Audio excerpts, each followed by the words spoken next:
What are you doing there? Here for the tap, are you? Aren't we all? Well, let us just jump right into it, shall we? We have a quick little hitter today. I've been on a hiatus of sorts, I guess. No reason why, but yeah, here I am. I had the time, and I'm just gonna touch on a couple things here in this episode. Not like a Catholic priest, but topics to talk about. And the very first, the drink of the episode is none other than some OSA Fine Spirits Clubhouse Signature Blend Scotch Whiskey that was brought to me by beloved cousin Travis, who traveled to a land known as the UK with his lovely wife Rachel. They went golfing, saw castles, just walked around London. They did all the stuff over there in the UK, and which included bring me back this fine spirit. And I figured, where else but the tap would be a more delightful place to sip upon this nice imported bevy. So, without further ado, I'm going to pour it into a glass. Hey, Freak Show! Give us You're going nowhere! I got you for 3 minutes! 3 minutes of heat time! You fucking bitch! Woo! Wow. There it is. Perfect. Look at that. A gentleman's pour. But we all know I am no gentleman. Let's see here. It smells very good. And it's in a glass that was custom made for me by my friend Claire. It says, I'm not entitled to ramble on about something everyone knows. That is from one Jean-Luc Picard from the Starship Enterprise in the show Star Trek Next Generation. If you haven't seen it, you're sleeping. Wake up, smell the roses, watch this gem of the 90s. Skull. Here we go! Smoky, delightful, delicious. Travis, god damn it. Unbelievable. It was like a single shot, kind of like a mini fireball bottle, the ones you take with you snowboarding when you're on top of the mountain, slicing and dicing some pow. You just need a quick little look. That's what we got here, but it is far more refined. It is actually glass. It is glass and shaped like a golf ball. Fantastique, as I'm not sure which nationality or culture would say that, but I'm sure they're saying it wherever they're at. Anyways, that is delicious, and I am absolutely going, and I am entitled to ramble on about something I think not everyone knows. This is going to be the second topic I want to touch on in this episode, and it is Dungeons and Dragons. I am not only entitled, my white privilege and I are just going to ramble on about this shit because it's awesome, and anybody and everybody can play it. I don't care who you are. Dungeons and Dragons is for everybody. I've been playing a little over a year with my friend Claire. She is a part owner of a farm yonder in Cape Hay. She can build things. She can grow things. She is an invaluable asset in the apocalypse. So shout out to Good Humus Produce.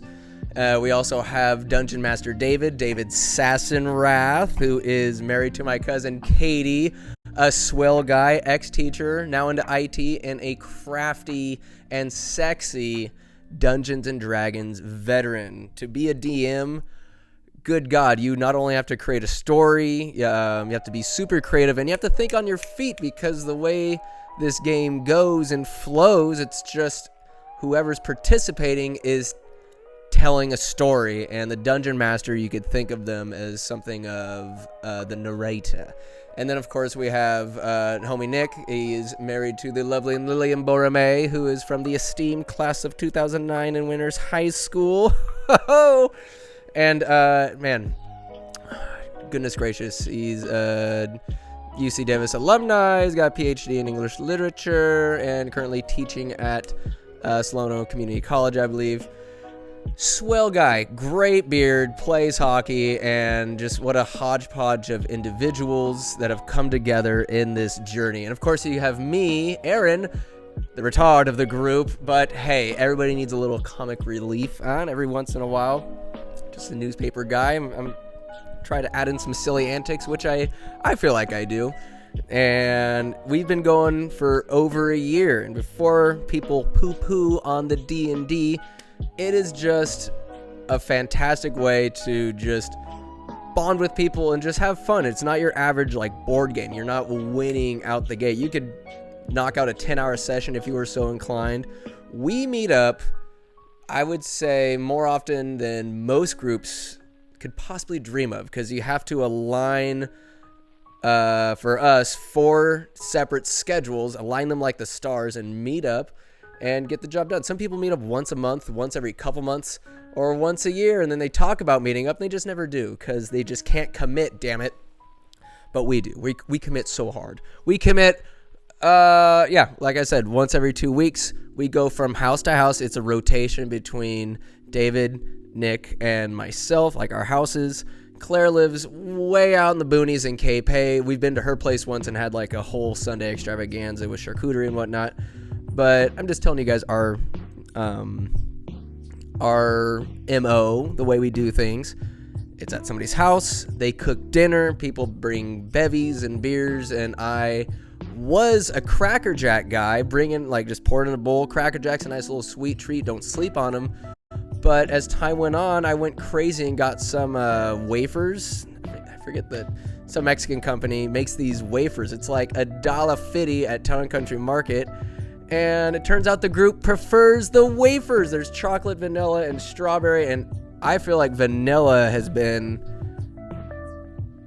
just the undisputed champ out of all the flavors. They're fantastic. I mean, you win every time you get them, but it's just, you get to make dinner, and we usually start at 6 or 6:30 and go till about 10.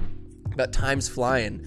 And David, it's just so funny seeing someone truly in their element, because he's a little more reserved, funny guy, nice individual.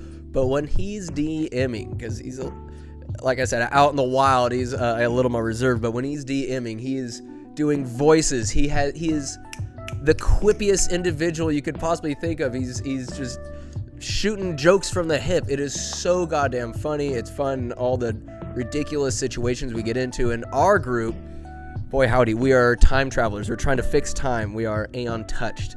And the way the story goes, we've been in the Middle East, we've been in the Old West, we've been in New Zealand with explorers, and where the hell are we now? We're in Ethiopia when time, it's just a time fuck up. There's dinosaurs, there's Roman soldiers, there's even Batutu, there's David's mixing in all these historical characters, and it's just awesome. And like, they're legit. We were in the Black Plague. We were in, I forget the city, but we went through and experienced Dante's Inferno. We had this like gem that we'd squeeze, kind of like Berserk. I have a little egg, and it would teleport us from whatever situation we're in. We'd go to hell. We go to a different layer of hell, and just whoop that ass. And it's so much fun, so much fun. It's not just trying to fight the bad guys or what have you. And the way, say you want something to happen, the way the game mechanics work, you have that nice D20, the 20-sided dice.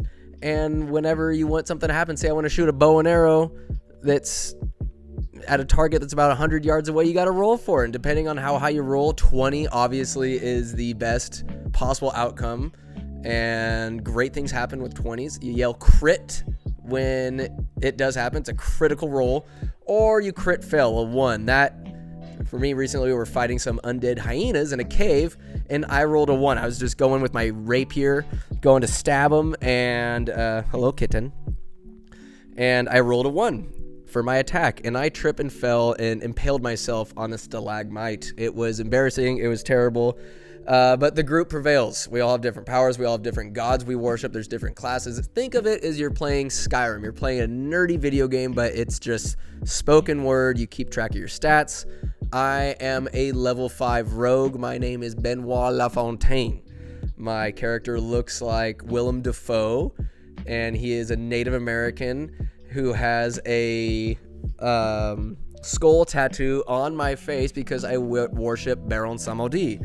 And my character is from the south. There's a lot from Nolans. There's a lot of voodoo and Haitian cultural influence there. And to worship this guy, it's so much fun because I get to participate in all these hijinks, all these antics. I've defecated on burial grounds. I've pranked people. I've done really unforgivable things, even though my character is chaotic good. You got to stay true to your character of what they would do, and it's just fun. The deeper you get into it, the more you get out of it, of just doing voices or what your character would or wouldn't do. You got to bring it to life, and it's so much fun. So say the DM is the narrator, and each character is kind of narrating their own story about what we want to do and how we want to go about whatever we come across. So David, our DM, it's like you're traveling here, and then there's a mysterious person in the distance. What do you do? Some people might want to shoot an arrow at him right through the head. It could be a merchant looking to trade. It could be anything. It just depends on what your group want to does. And I want to say it's intimidating, but that's where a lot of excitement comes in, is the unpredictability of what the DM has in store for you and your silly little squad. So that's the little anecdote, I guess, I would like to impart before I move on to topic number 3 is my guy. You can totally imagine Willem Dafoe doing this. He's such a creepy bastard. I've done really ridiculous and wild things, and for some reason, I can't say why, but we killed this demon, right? And just wacky, silly little me, I go up, I'm like, you know what? I want to amputate his wiener, cock and balls. I want him. So I roll survival to see how deftly I slice him, and I roll high enough, and I cut him off to the dismay of Claire. Nick's kind of, he goes with the flow kind of guy, right? Doesn't care. Hey, cut off the dicks. Do what you got to do, bud. And this meaningless, demon dick, is it the most groundbreaking of objects to behold? Probably not, but I figured there's got to be a cock merchant out there somewhere. I've seen Game of Thrones. There's got to be a cock merchant somewhere. The person who ends up partaking in the demon dick and balls is a fire ant wizard. It's about the size of probably bigger than a lab. And I give him the cock and balls, and he brings back this red orb, this key that we needed to progress through the story about where we're at in New Zealand. And from that point on, like, I don't care what happens, I'm cutting off dicks. I'm cutting off dicks and balls when I can, because who knows who's in the market? Who knows who's in the market? So I might as well be that guy, the facilitator, the dictator, as it were. Ooh, it burns good. Burns good, that stuff. That Scotch whiskey. Anyways. So, many a dick and balls later, we're in Ethiopia, and I've come across, we killed this, a brontosaurus, some dinosaur, and I have cut it off, but it's a big, like, python-sized dick, and somehow, like, I just have a satchel that just fits it all in. Actually, David, gave me this magic hat, the dick hat. It's a get out of here, Yvonne Martinez. It's a dick hat that it's a top hat, something that Baron Samedi would wear, and it fits infinite dicks inside of it. It's my dick hat. And so I put this thing in there, and I'm trying to torture somebody, like I have voodoo dolls and whatnot, and I take out the dinosaur dick, and I'm trying to like smack this guy and get information out of him, but I roll like a 2. So David's like, well, instead of hitting him, you kind of slowly caress his face with this giant dinosaur dick. It's just, David's down for the silly. That's what I love about him. But anyways, we go on, and this is something completely uncalled for, the dick slaying on my end, but it's just slowly becoming a part of my character's MO, and David, he gives us all tasks to perform for our gods, and Baron Samedi there's this giant dragon in Ethiopia, right? And he's like, you know what? Go get me that dragon dick, and we're going to make a cloak out of it. So I'm on the warpath to get this thing done, and the main bad guy, the one who's fucking up all of time, he kills the dragon, and it falls on this plateau. We get to the dragon by hook and crook, and I go up to cut off the dragon's cock and balls. Meantime, Claire is incensed and just hates the fact that I'm doing this and vows to stop me the next time I do it. So she's at the bottom of the plateau, I'm at the top. She comes up and she has this molten spear and she hucks it. And meanwhile, I rolled to cut it off. I didn't roll high enough to cut off the cock and balls, so I'm just struggling there. And I don't think she hits me, but she hits the wiener and lessens the value of it. What a jerk she is. But before she can completely ruin it, making it completely useless, I whip out what's called the Murderer's Brand, one of the magical items that I got when I poke somebody with this Murderer's Brand.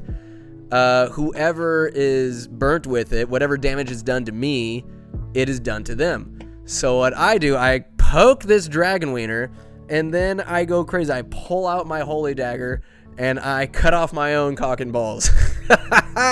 And then David lets it happen. And then the dragon's wing falls off, and I get it stuffed in my hat. Mission not yet accomplished, but I got the dragon wiener and balls. It is, it felt good. And the last couple times, to the dismay of the group, I've been rolling crit 20s every time I'm cutting off cock and balls. I roll 1s and 5s. Any roll that has any sort of worth or value, I blunder. But for this useless, I think it's useful because you never know what we're going to get out of the cock market. I roll 20. It's just, I'm on fire. Except for this one time I rolled a 14. And my stat that helps with survival that would make me quite deft at cutting is low, but David, he's like, you've been doing this enough, you've been rolling all these 20s, like my skill and just cock slicing has dramatically increased, which is just fantastic. The game is just kind of molding and evolving. There's no way you can buy a board game or any other kind of traditional game that would give so much creative autonomy to the players and the narrator, the DM. You make it what you want, and that's what's so cool and unique about Dungeons & Dragons. So I would highly recommend it, but also highly recommend having somebody that knows what the hell they're doing, because I would say at least half the game, I'm not exactly sure how the math mechanics are working out. I just try to do things within the story, within my character's capabilities and my power set, and usually my teammates help me along about what I need to roll and how the math works out. So, very good. The last thing I want to touch on, oh boy, this book series called Hatchet. I'm the complete non sequitur, but I guess in the realm of storytelling. Hatchet. This is, yes, a slight little book review as well this episode. And it is written by Gary Paulson. There's about 4 books. The first one is Hatchet. It is so cool. It is a super short story. You probably read it in elementary school. Quick, probably like 6 to 8 AR points. And for the love of God, I just listened on audiobook, and it was narrated by this guy named Peter Coyote. I know it sounds like a porn star name, but I mean the guy might have done porn before, but just this awesome narrator and actor. Kind of sounds like a Kevin Costner voice, just hasn't skipped a day of smoking cigarettes in some time. And it's just so cool, this character, Brian. Brian is going to visit his dad. He lives in Canada, and he needs to fly from like New York to Canada, obviously, and he's in this bush plane. And they're going over this vast forested area with a bunch of little lakes all over it. Brian's looking down, and it's just kind of not written in the first person, but there's plenty of inner monologue of what he's going through, what he's feeling. And the pilot has a heart attack, and they're going down, and they luckily crash in a lake, and Brian, he gets effed up in that crash. And luckily he gets out, and his mom, who he slightly resents because she cheated on the dad, gives him this little kind of store-bought hatchet that's like a never mind kind of, here's this little token of my esteem, not of her esteem, but just here's a little something for the trip, little hatchet. Well, all the survival gear and everything that could have possibly helped Brian goes down in the plane. They land in the lake, and he swims out. It's cold. It's summertime. Well, the water's cold, but it's still summertime, so he swims to shore, and it's just his survival out in the wilderness by himself. And immediately he's just ambushed by mosquitoes. Like, that is the biggest enemy out the gate, and he has this jacket, and he's trying to put it over his head. When it's not over his head, his back's exposed, and he's just eaten alive by these mosquitoes.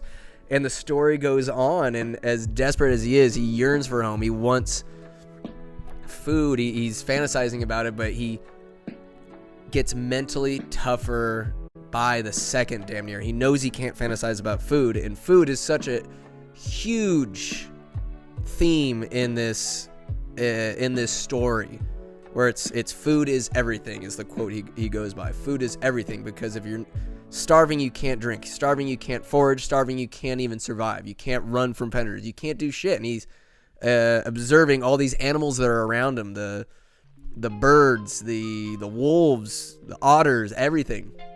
And he gets berries. He shits his brains out. It's a lot of trial and error.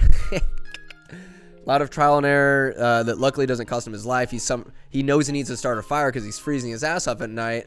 And I forget somehow, like, he throws his hatchet at some point, and it sparks off this certain type of rock because he finds this cave to live in, and he's able to start fire, and he's able to figure out how to facilitate his needs, whether it's food, he forages, he makes a bow and arrow at some point, super rudimentary, but it's like the survival instincts and the know-how has always been within him. But as the story goes on and the challenges keep falling upon him, he just keeps getting shit on by Mother Nature. He figures it out. He adapts. He evolves instantaneously and uses this just survival instinct that he never knew was there, and just kind of uses logic almost to figure it out in a way. He's like, all right, I need this. How can I stay mentally tough enough to get this? How can I acquire this? What do I need to make, or whatever? Eventually he goes out, I think the plane doesn't surface, but he's able to get the survival stuff, and eventually at the end of the book, a plane comes and lands on the water, and he was out there for months, but luckily before winter hits, because then that would have been a whole nother can of worms. But there's some bears, he gets sprayed by a skunk at one point, that fucks him up, and it's just him trying to survive, him trying to get back home. And that the first book is just awesome. This is like a renowned series, and I couldn't recommend it enough. The second book is called Brian's Return, and he gets approached. It's like a year after. He's like 14 in the first book and not much older in the second, still in high school. And these military personnel come up to him like, hey, we are this outdoor squad. We want to learn what you learned. We want to take notes on how you survive so we can teach our soldiers, our comrades, how to survive in the forest as well and out in the wild. And he's like, it's not the same, like, because the guy, Derek, I believe his name was, the military guy who wants to go out with Brian back out into the wild. It's like, well, we'll have the radio, we'll have like tent, whatever. And Brian's like, nah, homie, because it's not real. Like, you have to truly feel that desperation. Like, if there's an escape rope, we're gonna pull it. We're gonna pull on that. We're gonna tug on it. We're gonna get out of there. But it's not real. You need to feel that fear. You need to feel that hunger. And Brian got so good at it, it was just second nature to him, almost his primary nature, to be in the wild. So he agrees to go out, talks his mom into it. He agrees to return out to where he was in the Yukon, the Canadian wild. So he goes out with this guy, and everything is just going according to plan. They get dropped off. They check in once a week with the radio. That's the compromise. But essentially all the comforts that one would ordinarily go camping with, completely gone. Get him out of here, because Brian wants to give him the real deal. And so there's a couple of troubles out the gate, but about halfway through the book, everything is kind of going according to plan. And Brian's like, this is too easy. Something's amiss. Something's going on. And eventually they're camping out in this cave. They have a ton of food. They're fishing. They have venison. They got everything they possibly need. And lightning strikes. And somehow Brian's like, is Derek dead? Like, Derek is fucked up. Derek is eyes open, just kind of drooling, and Brian realized he's not dead. He's just in a coma. I learned about this. Like, he kind of recalls some things from the real world, quote unquote. Excuse me. Of things that happen out in the wild. He's like, oh, this is what I learned. This is what my teacher taught me way back when. And he realizes Derek's in a coma. Can't feed him. He tries to give him water. He just starts gagging, and he's like, all right, well, I learned back in the world that in a coma, like, humans could live a couple days without water, a couple days without food and water, and now he's on the clock. He needs to find out somehow, and the radio gets torched in the lightning strike too. Talk about a predicament. So Brian needs to leave. He can't just let Derek die. He's not going to do that. It does cross his mind, and that was like the self-preservation aspect. He does endure that quite a bit, which really makes Brian, it's kind of like, Jesus Christ, kid, take it easy. that messes with him quite a bit with his psyche, because he doesn't want to be that person, but that is such an urge because he makes this raft and he figures out how to navigate. I think he has a very crude map of this giant grid of lakes in this wilderness. He's like, well, if I go this direction, like I'll connect here and somehow get to some kind of civilization to save Derek. But gives himself like 2 days to get there, 3 tops, just as long as Derek, I think he waits a day, not waits, I mean, he makes the raft and everything, but a day's lost in preparation. He gets everything ready and he leaves a note saying, if case anybody goes and looks for him, we're going in this path, this direction.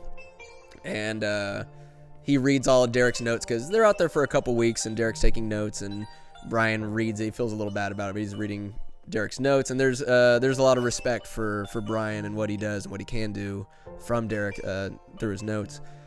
And they're going along, and of course there's rapids, and the raft tips over at one point, but Brian figures out, and Brian is just exhausted. They're going way too slow, and he's like, if we keep up this slow pace, Derek's gonna die. And he's already exhausted. His muscles are on fire.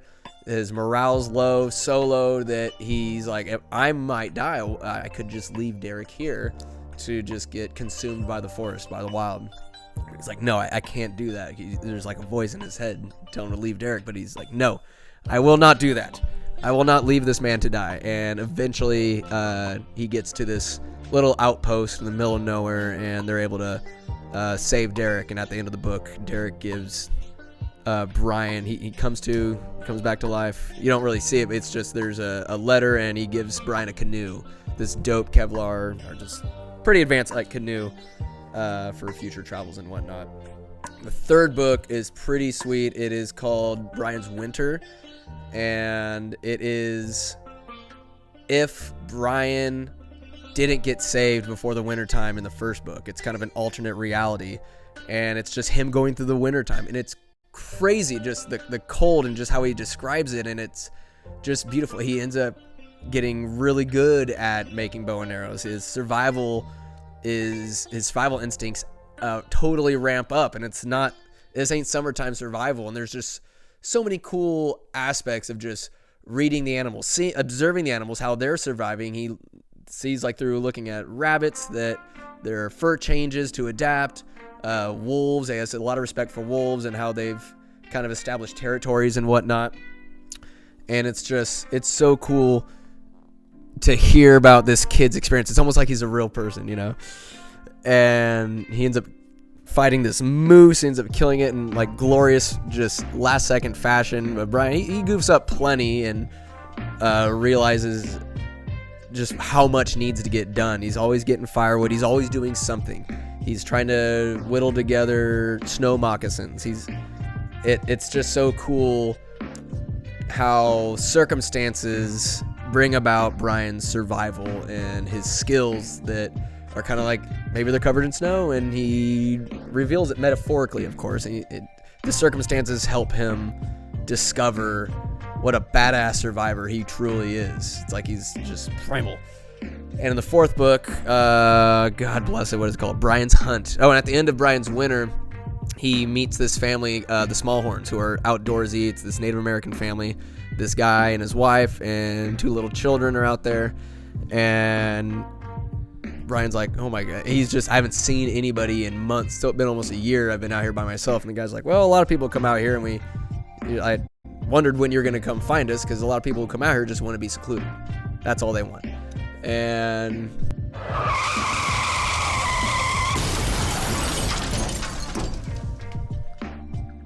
okay, where was I before Kit walked over everything and paused the recording? Damn it, Kit. Cute little shit.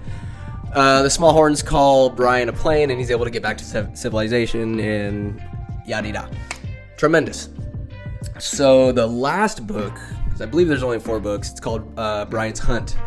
And he is just struggling to reacclimate to the world, to the sound of sirens, the light pollution in the skies in the city. He just can't stand it. It's driving him nuts not being in nature. So he makes a deal with his mom, And he's seeing this really cool psychologist who truly understands, like, this kid needs to be back in nature, needs to go back out, and the agreement is he'll do all of his schoolwork while he's out there, bring his books, have all of his assignments done, and he goes out, and his plan is to go back and chill with the smallhorns. And he takes his time getting there. He takes his time going down the streams. He's like, why am I in a hurry? There is no hurry. There's only this nature, and he's just so good at fishing, and he's about to draw his bow and kill a deer. He's like, it's only going to get wasted. He's always contemplating. He hates killing things, though. That's a common theme throughout this series. He's not a huge fan of just taking lives, and he no matter how many times he does, he still feels bad, especially with the deer, venison, or even moose. And he's always talking about how the animals will point their heads to the east when they die. There's kind of like a spiritual meaning to that. And every time he does kill an animal, he thanks them, and it doesn't bring him any joy. He's not this avid hunter, and he's always, I mean, he's an avid hunter, but only for survival. And he can't stand the high-powered rifles that people use, or how the outdoorsy perception back in civilization, it's so skewed, and it's not for survival. It's not nature. It's not natural. So Brian, he bow hunts, and he's solid. He's fishing, he's hunting, and he's just working his way down the lakes. He comes across this guy, I forget his name, but it's kind of like he's seeing a future version of himself, which is pretty cool. And they go along their way. And eventually Brian comes across this dog that he's seen the smallhorn, the dad use.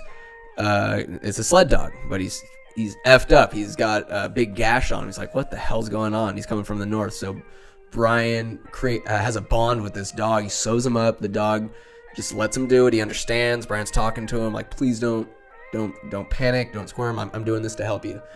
And both of them have a really great bond, and Brian goes back to the smallhorn's place, and it's a pretty effed up scene because he goes in there and he's seeing all the markings and all the telltale signs of a bear attack.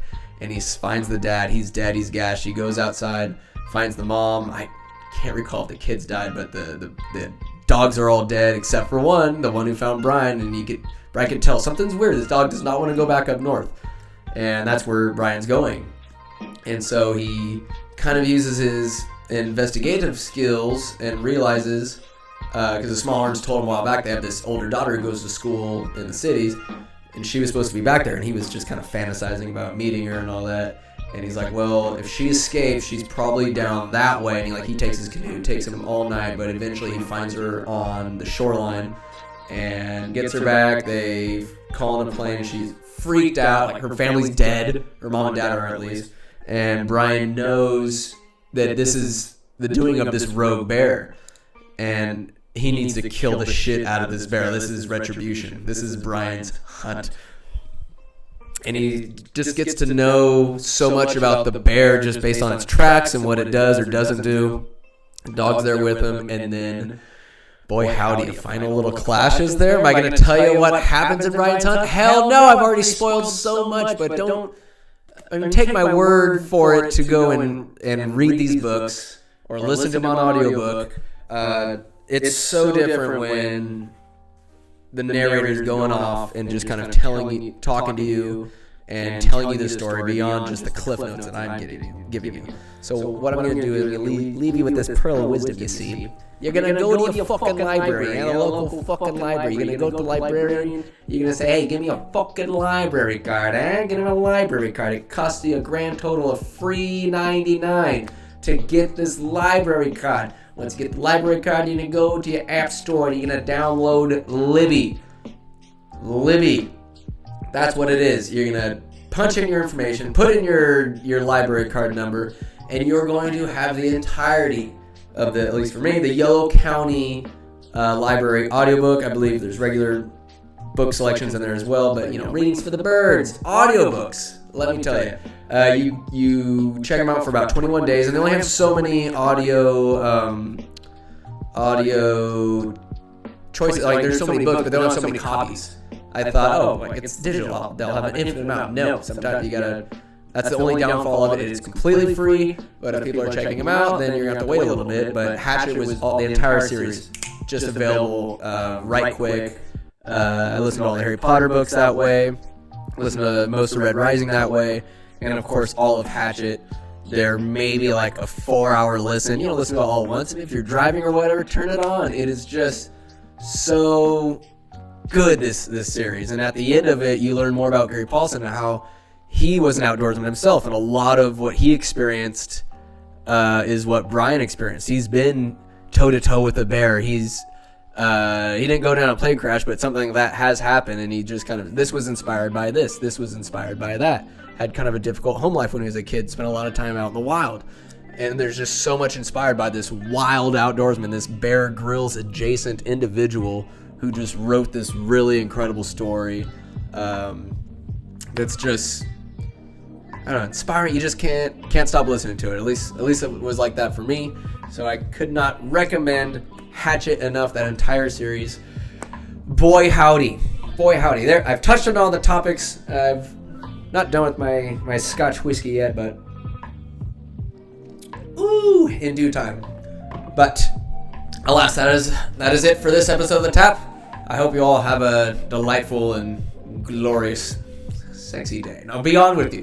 Be gone. Thank you for listening. Spread the good word. Subscribe to The Tap. All you rascals. I love you. Bye-bye. You lose! Good day, sir!